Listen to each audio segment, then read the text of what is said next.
अस्सलामु अलैकुम नाजरीन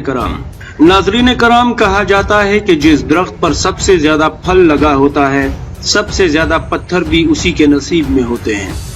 शायद पाकिस्तान का मुकद्दर भी उसी फलदार दरख्त की तरह है। मुस्लिम दुनिया की इकलौती सुपर पावर, मुस्लिम दुनिया की सबसे बड़ी और ताकतवर फौज और मुस्लिम दुनिया की सबसे बड़ी मिसाइल ताकत और पूरी दुनिया की पहली 10 बड़ी ताकतों में से पाकिस्तान का भी एक होना ऐसे अलकाबात हैं जो कि एक तरफ तो पाकिस्तान को इस्लाम का आखिरी किला होने का एजाज बख्शते हैं, तो दूसरी तरफ पाकिस्तान को हर दिन आलमी तागूती ताकतों के बुने हुए किसी जाल या आजमाइश में ला खड़ा करते हैं। क्योंकि दुनिया की बड़ी ताकतें हमेशा इस बात से गजबनाक रहती हैं कि दुनिया में आज तक 6 एटमी ताकतें और मजबूत अफवाज सिर्फ गैर मुस्लिम ही थीं। फिर ये एक इस्लामी मुल्क पाकिस्तान जो कल ही आजाद हुआ है, ये हमारी ताकतवर अफवाज की सफ में कहां से आ गया? कहीं इसकी देखा देखी 2-4 और मुसलमान मुल्क भी इस मुकाम तक पहुंच गए तो हमारी मुसलमान दुनिया पर अजारादारी तो खत्म हो जाएगी। लिहाजा इस्लाम की इस आखिरी दीवार पाकिस्तान को जैसे तैसे भी हो गिराना ही होगा। इस मकसद के लिए आलमी ताकतें पाकिस्तान को आए दिन नित नई आजमाइशों में डालकर इसके लिए मुसीबतों का एक ना खत्म होने वाला सिलसिला जारी रखे हुए हैं। पाकिस्तान को मफलूज करके तस्लीम करने की ऐसी ही एक साजिश के बारे में आज आपको बताने जा रहा हूँ, जिससे अल्लाह ताला ने पाक फौज को अपने बागियों के शर से महफूज रखा और पाक फौज ने एटमी धमाकों के कुछ ही अरसे बाद 3 दिन में 3 मिसाइल टेस्ट करके पूरी दुनिया पर लर्जा तारी कर दिया और पूरी दुनिया को ये पैगाम दिया कि पाकिस्तान गज़वाए हिंद के लिए बना है और ये अल्लाह के राजों में से एक राज है जिसे तुम कभी भी तस्खीर नहीं कर पाओगे। नाजरीन कराम, हुआ कुछ यूं कि 80 की दहाई में अमेरिका समेत कुछ बड़ी ताकतों को ये भनक लग गई कि पाकिस्तान एटमी हथियार बनाने जा रहा है। लेकिन चूंकि मगरिबी दुनिया बिलखुसूस अमेरिका को अभी अफगानिस्तान में रूस के खिलाफ पाकिस्तान की जरूरत थी, इसलिए अमेरिका ने फौरी तौर पर कोई एक्शन नहीं लिया। लेकिन जब रूस टूट गया और 1992 में रूस की शिकस्त ज़दा फौज का आखिरी काफिला अफगानिस्तान से चला गया, उस वक्त रूस की अवाम और हुकूमत को पाकिस्तान पर सख्त गम और गुस्सा था, क्योंकि वो अपनी शिकस्त का जिम्मेदार अमेरिका से ज्यादा पाकिस्तान को समझते थे। उस वक्त रूसी फौज के सरबराह ने भी ये बयान दिया कि हम पाकिस्तान को सख्त सजा देना चाहते थे, लेकिन हमारी इंटेलिजेंस इदारों ने हमें बताया कि पाकिस्तान तकरीबन 2 से 3 एटम बम बना चुका है, लिहाजा हम पाकिस्तान के खिलाफ किसी कार्रवाई का रिस्क नहीं ले सकते थे। लेकिन अमेरिका और इसराइल को अब यकीन हो गया था कि पाकिस्तान तकरीबन एक एटमी मुल्क बन चुका है और वो पाकिस्तान के एटम बम को इस्लामिक बम कहकर पुकारा करते थे और आज भी कहते हैं। लिहाजा अमेरिका बहादुर और इसके इत्तेहादियों ने जायजा लेना शुरू किया कि अगर पाकिस्तान 3 से 4 साल में एटम बम का तजर्बा कर भी ले तो भी पाकिस्तान के हाथ पांव इस तरह बांधे जाएं कि पाकिस्तान इन हथियारों को किसी के खिलाफ इस्तेमाल ना कर पाए और इस्तेमाल करने से पहले ही ये हथियार अक़वाम मुत्तहिदा की तहवील में चले जाएं। इस मकसद के लिए पहले अमेरिका बहादुर ने जो काम किया वो प्रेस्लर तरामीम के तहत पाकिस्तान के F-16 तैयारों को रोक दिया, यानी रकम वसूल करने के बावजूद ये तैयारे इसराइल को दे दिए गए और जो तैयारे पहले से मौजूद थे उनकी सर्विस, उनके पार्ट्स और मेंटेनेंस पर भी पाबंदी आयद कर दी ताकि 2 से 4 साल में ये उड़ने के काबिल ही न रहे। पाकिस्तान के पास मेराज तैयारे भी थे, लेकिन वो है एटमी हमला करने की सलाहियत नहीं रखते थे। दूसरा काम, अमेरिका ने अक़वाम मुत्तहिदा में मिसाइल टेक्नोलॉजी की दूसरी मुल्कों को फरोख्त या ट्रांसफर पर सख्त करारदाद मंजूर करवा ली, क्योंकि पाकिस्तान अगर एटमी हथियारों को हदफ पर पहुंचाने के लिए जंगी तैयारे की जगह मिसाइल का इस्तेमाल करे तो वो रास्ता भी बंद हो जाए, क्योंकि पाकिस्तान अगर चीन से कोई मिसाइल हासिल करे तो वो ना कर पाए। 90 की दहाई में चीन भी इतना मजबूत नहीं था कि अमेरिका और बड़ी पावरों के हुक्म को फलांग सके, लेकिन चीन और शमाली कोरिया का अल्लाह भला करे जिन्होंने बेनजीर भुट्टो के दौर में मिसाइल टेक्नोलॉजी में पाकिस्तान की छुपकर मदद की।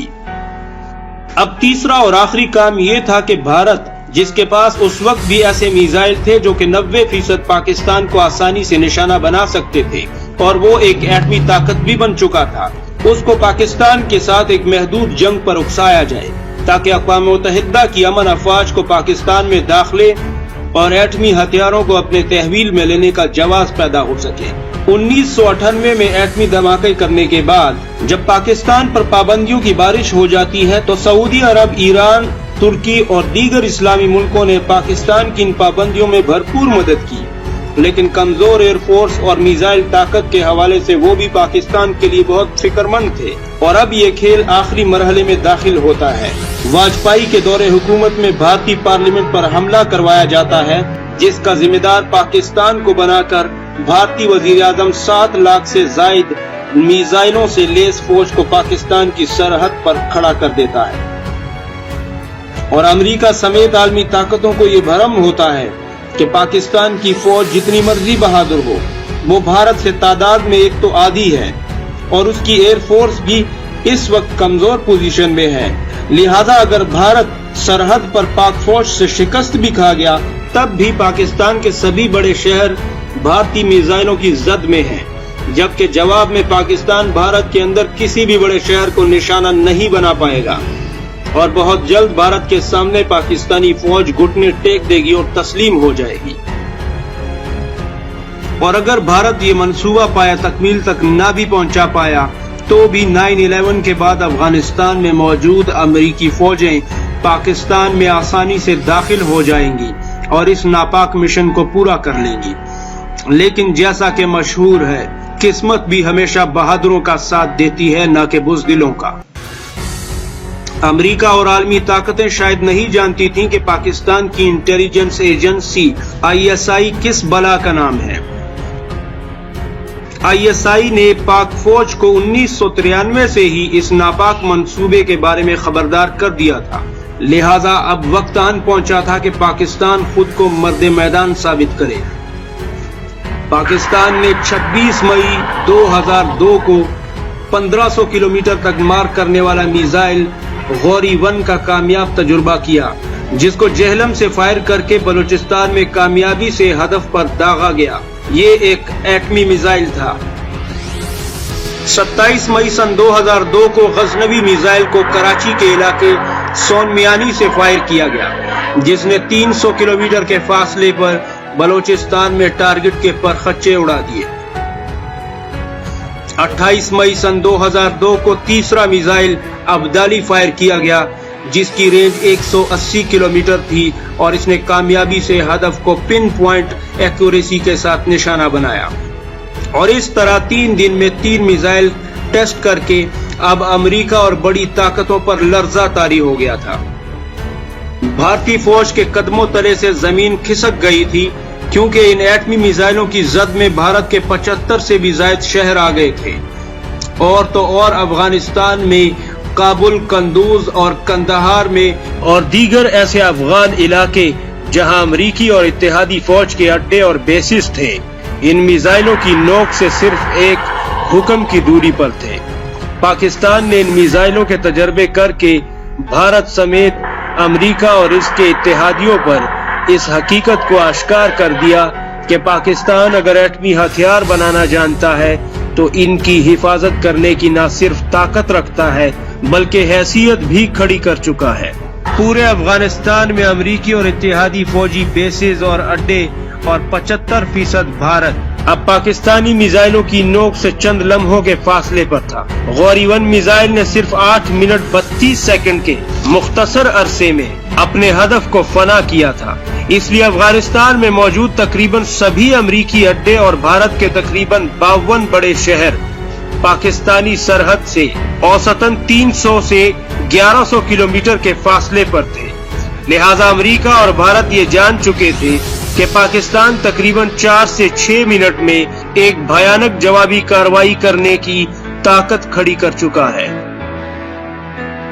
اور بھارت کے پاس تو کوئی اینٹی میزائل سسٹم بھی نہیں تھا، لہذا اس وقت کے امریکی وزیر دفاع ڈونلڈ رمسفیلڈ نے ہنگامی طور پر پاکستان کا دورہ کیا اور اس وقت کے پاکستانی سربراہ جنرل پرویز مشرف سے ملاقات کی اور اس کے فوراً بعد بھارت کا دورہ کیا، جس کے بعد بھارت نے فی الفور اپنی فوج کو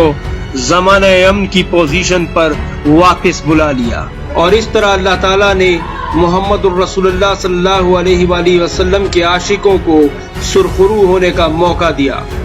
और पाकिस्तान ने दुनिया को एक बार फिर सबूत दिया और यकीन दिलाया कि रसूलुल्लाह के फरमान और पेशगोई के मुताबिक ग़ज़वा-ए हिंद को अपने अंजाम तक पहुंचाने वाली अजमी सल्तनत कोई और नहीं बल्कि यही पाकिस्तान है।